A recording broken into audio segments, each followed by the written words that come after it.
Hello class. So today we will start our next session, that is non-verbal communication. See, when communication occurs without using words, बेटे non-verbal communication तब होगा जब भी जो भी communication हो रहा है उसमें किसी words का use नहीं हो रहा है.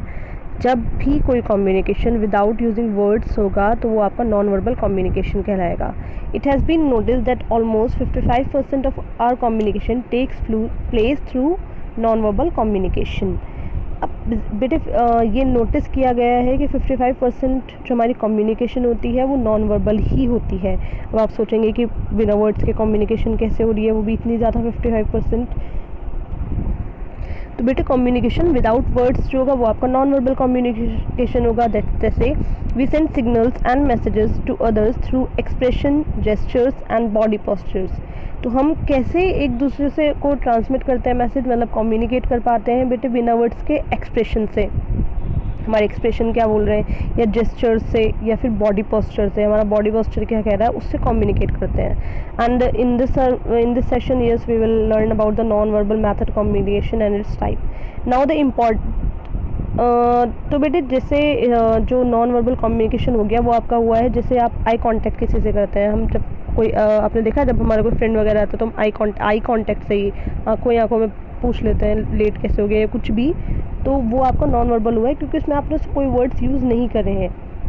ठीक है, या आप हैंड शेक कर रहे हैं, हैंड शेक में बिना कुछ बोले आप बस हैंड शेक कर रहे हैं तो ऑब्वियसली आप उसको ग्रीट कर रहे हैं, मिल रहे हैं, तो ये भी एक आपका नॉन वर्बल कम्युनिकेशन ही हुआ है. अब now importance of non verbal communication in our day to day life. Most communication is done using body movements like facial expression, hand movement, etc. and voice control like tone of speech, pauses after sentences और phrase etc. That means हमारी day to day life में क्या होता है, communication कैसे होता है बेटे बॉडी मूवमेंट से, कि हमारे फेशियल एक्सप्रेशन क्या है, हैंड मूवमेंट्स क्या है, हमारे वॉइस कंट्रोल, वॉइस पिच कैसी है, ये सब सेंटेंस के बाद हम कितना ब्रेक दे रहे हैं, हम कैसे बात कर रहे हैं, ये सब हमारा important day to day life में बहुत ज़्यादा इम्पॉर्टेंट है.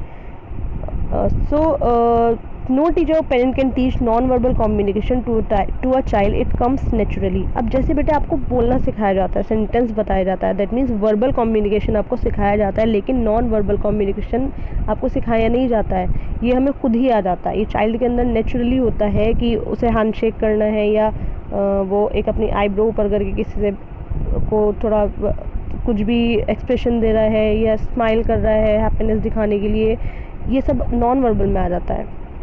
तो अब देखिए let's see how it describe it self. ये अपने आप को कैसे डिस्क्राइब करेगा बेटे, देखिए non verbal non plus verbal से बना है. Non means without and verbal means words. तो विदाउट वर्ड्स जो होगा वो आपका नॉन वर्बल कम्युनिकेशन कहलाएगा. Non-verbal communication conveys our message in a better way. Using the right gestures while speaking makes our message more effective. तो non-verbal communication क्या करेगा, हमारा मैसेज ज़्यादा अच्छे वे में ट्रांसफ़र कन्वे करता है और हमें ज़्यादा अच्छे से पता लगता है कि जो अदर लोग हैं वो हमारे बारे में क्या फील करते हैं. Sometimes it is difficult to convey verbal message due to noise or distance, so use of hand movements helps us to exchange our message. अब देखिए बेटे कभी कभी क्या होता है कि कभी कभी हम वर्बल मैसेज नहीं कर पाते हैं क्योंकि बहुत ज़्यादा शोर होता है, या हम बोलने को मना किया होता है. जैसे क्लास में हम बैठते हैं तो अगर क्लास में बातें नहीं करनी है, बिल्कुल चुप है, तो आपने देखा आप फ्रेंड्स वगैरह से इशारे में कॉपी मांगते हैं, तो वो क्या है, नॉन वर्बल है. ठीक है, इसमें एक एग्जाम्पल भी दे रखा है कि आपकी टीचर आपको एक इंडिकेशन दे रही है कि keep your finger on your lips, तो वो आपको बोलेगी नहीं, सिर्फ वो अपनी लिप्स अपनी फिंगर टिप अपने लिप्स पर रखेगी, तो उससे आपको लगेगा अच्छा हमें चुप रहना है. तो this is the example of non verbal communication. Now type of non verbal communication. बेटे देखो नॉन वर्बल कम्युनिकेशन 3 टाइप्स के होते हैं. फर्स्ट है आपका ऑडिटरी मेथड, सेकेंड है body language method, and third है आपका विजुअल मेथड.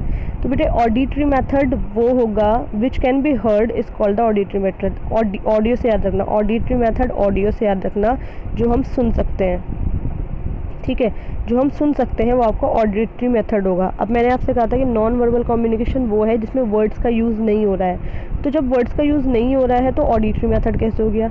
तो बेटे कभी कभी क्या होता है, वर्ड्स नहीं सुनते हैं हम, कुछ और सुनते हैं. जैसे कि जब हमारी जैसे स्कूल जब इन लंच होता है आपका, तो स्कूल बेल रिंग करती है, या फिर कंडक्टर आपने देखा विसल बजाता है, या एम्बुलेंस का जो सायरन है, तो ये सुनाई तो आ रहा है हमें, और वर्ड्स तो यूज़ नहीं हो रहे ना, कम्युनिकेट तो कर रहे हैं, हमें समझ में तो आ रहा है क्या हो रहा है, क्या इस चीज़ का क्या इंडिकेशन है।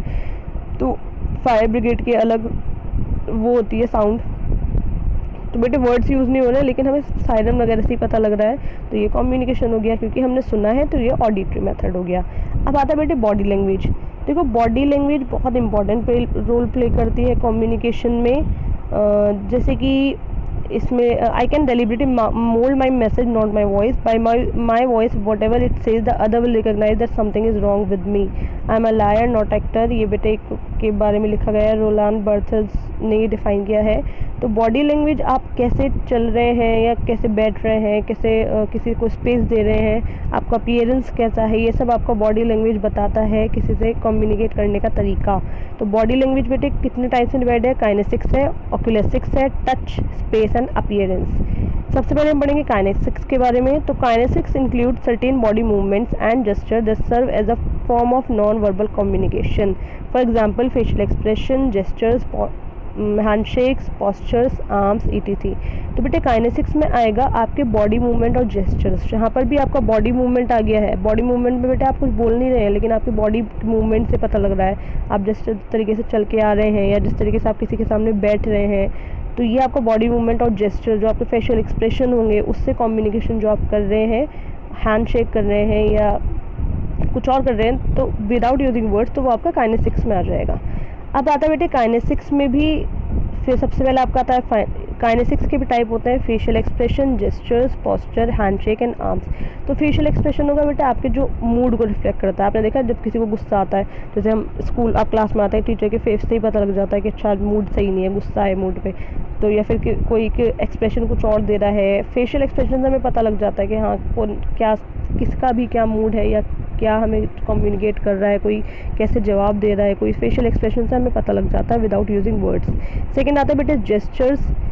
जेस्चर्स का मतलब होता है कि वो आपको किस टाइप के साइन दे रहा है। जैसे अगर कुछ अच्छा होना था, थम्स अप करते हैं हम, ठीक है, या थम्स डाउन करते हैं, कुछ अच्छा नहीं है तो, या विक्ट्री साइन आप दिखाते हैं या पीस साइन आप दिखाते हैं, ये सब जेस्चर्स में आता है। थर्ड आता है बेटे पोस्चर्स, कि आप किस टाइप से वॉक कर रहे हैं, कैसे आप खड़े हैं। अगर आप किसी मतलब आप जैसे आप प्रिंसिपल सर के सामने खड़े हैं या आप किसी टीचर के सामने खड़े हैं, तो आप किस टाइप से खड़े होंगे, वो बॉडी, आपका बॉडी पोस्चर, आपका पोस्चर डिफाइन करेगा कि आप किस टाइप की रिस्पेक्ट दे रहे हैं अपने टीचर को, या आप अपने फ्रेंड्स के साथ कैसे खड़े होते हैं। तो बेटा आप फ्रेंड्स के साथ ऐसे खड़े होते हैं हाथ पकड़ के या फिर उसके शोल्डर्स पे हाथ रख के, लेकिन आप किसी स्ट्रेंजर के साथ ऐसे खड़े नहीं हो सकते हैं। तो डैट मीन्स, तो बेटे बॉडी पोस्चर्स, जैसे आप अगर आराम से बैठे हैं तो वो दिखाएगा कि आप रिलैक्स हैं, या आपकी नर्वसनेस भी बॉडी पोस्चर से, जैसे कोई कांपने लगता है, कुछ भी मीन्स बॉडी पोस्चर से पता लग जाता है कि सामने वाला के माइंड में क्या चल रहा है, ठीक है। फिर आता है बेटे हैंडशेक्स। हैंडशेक्स का मतलब होता है जब आप किसी को सैल्यूट करते हैं, ग्रीट करते हैं या हाई फाइव देते हैं, जो आप फ्रेंड्स के साथ भी करते हैं। और हैंडशेक तो वैसे भी कॉमन है, कोरोना के टाइम पे नहीं हो रहा है, लेकिन आप लोगों को पता है सबको कि हैंडशेक बहुत ज़्यादा कॉमन होता है। तो हैंडशेक के थ्रू भी पता लगता है कि आप कितना किसी से कम्युनिकेट करना चाहते हैं और कितने अच्छे से कोई आपका हैंडशेक कर रहा है, कितना क्या नेचर है, क्या वो आपको शो करना चाहता है, सब हैंडशेक से हमें पता लग जाता है। फिर आता है बेटा आर्म्स। आर्म्स का मतलब ये है कि जैसे आपने देखा जब आप अगर किसी टीचर के सामने खड़े होते हैं तो आप अपने आर्म्स पीछे, बोलते हैं ना जब लाइन में जाते हैं कि बेटे अपने हाथ पीछे करिए, आर्म्स क्रॉस बिहाइंड आप करते हैं, तो उसका क्या मतलब होगा। या आप अगर जैसे आप आर्म्स को अपने बॉडी के बिल्कुल क्लोज करके खड़े हैं तो उसका क्या मीनिंग हो। क्रॉस्ड आर्म अगर आपने कर रखा है तो उसका क्या मीनिंग है, आप कैसे इंडिकेट कर रहे हैं। आपकी आर्म्स बता देती है बेटे कि आप क्या इंडिकेट कर रहे हो, आपकी पर्सनैलिटी क्या इंडिकेट कर रही है, या आपका एटीट्यूड क्या इंडिकेट कर रहा है। कि आप किसी को जो आपके आर्म्स है उसके थ्रू ही पता लग जाएगा कि आप उससे फ्रेंडली हैं या आप उससे गुस्सा हैं। तो ये भी एक कॉमन टाइप का कम्युनिकेशन है। फिर आता है बेटे ऑक्यूलेसिक्स। ऑक्यूलेसिक्स याद रखना, आई कॉन्टेक्ट। जहाँ पर बात आ जाती है आई कॉन्टेक्ट की, आई कॉन्टेक्ट के थ्रू पता लगता है कि आप कितने कॉन्फिडेंट हैं या आप किससे कितना बात करना चाहते हैं। और जब आपसे कोई बात कर रहा होता है या आप किसी से बात कर रहे होते हैं, वो आपको आई कांटेक्ट नहीं करता है, तो हमें लगता है कि सामने वाले को शायद इंटरेस्ट नहीं है बात करने में। तो आई कांटेक्ट बहुत इंपॉर्टेंट होता है कम्युनिकेशन के लिए। नेक्स्ट आता है बेटे टच। टच मीन्स आपने आप सिंपल जैसे आपका पेट होता है, आप अपने पेट को आप टच करते हैं उससे उसे पता लगता है कि दैट आपको कितना क्लोज है आपसे, या आपको एप्रिसिएशन टीचर से मिलता है तो आपकी पीठ को थपथपाते हैं ना, तो बेटे ये सब टच होता है जिससे आपको पता लगता है या कि how someone is feeling for you. और जैसे आपके मम्मी पापा होते हैं तो वो आपको एक केयरिंग पैट भी देते हैं, टच भी देते हैं, तो ये सब आपका टच में आता है।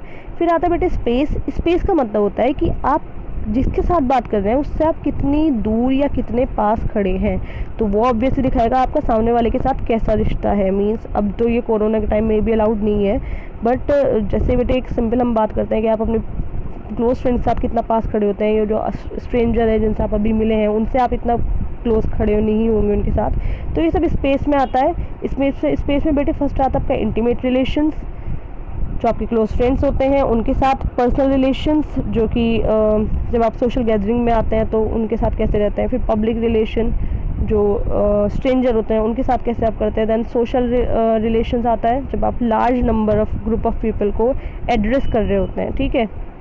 नेक्स्ट आता है बेटा अपीयरेंस।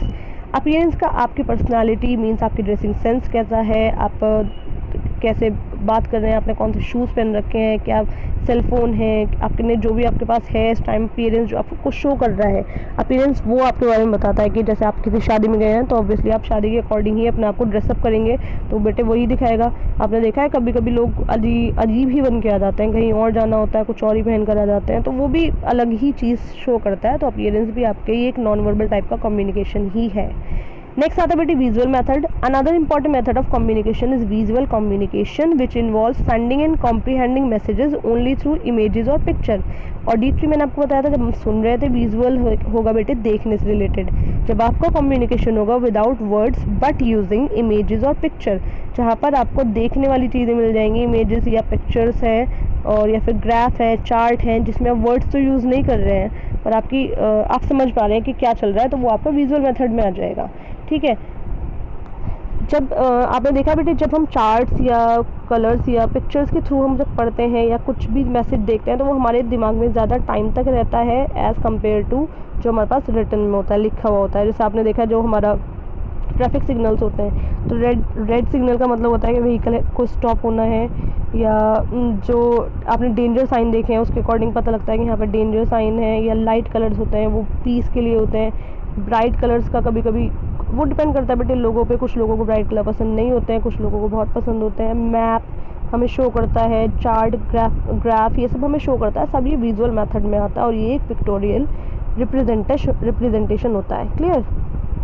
अदर एग्जाम्पल्स हैं देखिए बेटे आपने देखा होगा लेडीज़ और जेंट्स टॉयलेट के साइंस अलग अलग होते हैं, रेलवे क्रॉसिंग के साइन होते हैं, और जो फ्लेमेबल होते हैं जो जलते हैं, जला देते हैं, जिनसे जलने का खतरा ज़्यादा रहता है, उनके साइंस अलग होते हैं। स्लिपरी सरफेस के साइन अलग होते हैं। हॉस्पिटल्स में आपने देखा होगा व्हील चेयर वाले जहाँ से जाते हैं उनके साइन अलग होते हैं। लिफ्ट के साइन अलग होते हैं। हर किसी के बेटे साइन अलग होते हैं जिससे आप साइन के थ्रू ही पहचान जाते हैं कि अच्छा इसका मीन्स ये है, पर उसमें कोई वर्ड्स तो यूज़ नहीं हो रहा है, लेकिन आप साइन के थ्रू पहचान रहे हैं कि क्या हो रहा है, तो वो बेटे विजुअल कम्युनिकेशन में आता है। जैसे एग्जाम्पल है देखो, नो ब्लोइंग हॉर्न्स, यहाँ पे हॉर्न बजाना मना है तो इसका साइन ये वाला होगा, ठीक है बेटे। फिर आएगा लेडीज़ एंड जेंट्स टॉयलेट, पता है आपको फ्लेमेबल सब्सटेंस जो जल जाते हैं, जलने का खतरा ज़्यादा रहता है। पॉज वीडियो और ऑडियो फाइल ये भी हम लोगों को पता है क्लियरली, ठीक है। फिर नेक्स्ट आता है बेटे आपका ट्रैफिक लाइट आप लोगों को पता है रेड साइन क्या बताता है, येलो क्या इंडिकेट करता है और ग्रीन क्या इंडिकेट करता है। फिर आता है बेटे रेलवे क्रॉसिंग, स्लिपरी सरफेस जहाँ पर फिसलने का डर ज़्यादा रहता है, और नो स्मोकिंग जोन जहाँ पर स्मोकिंग करना अलाउड नहीं होता है। इसके अलावा बेटे बहुत सारे साइन होते हैं, आपको पता भी होगा। तो ये जो साइन होते हैं ये क्या आ जाएगा आपका बेटे, ये आपका विजुअल में आ जाता है। Clear. This is all for today. From in next class we will discuss the next topic. Thank you.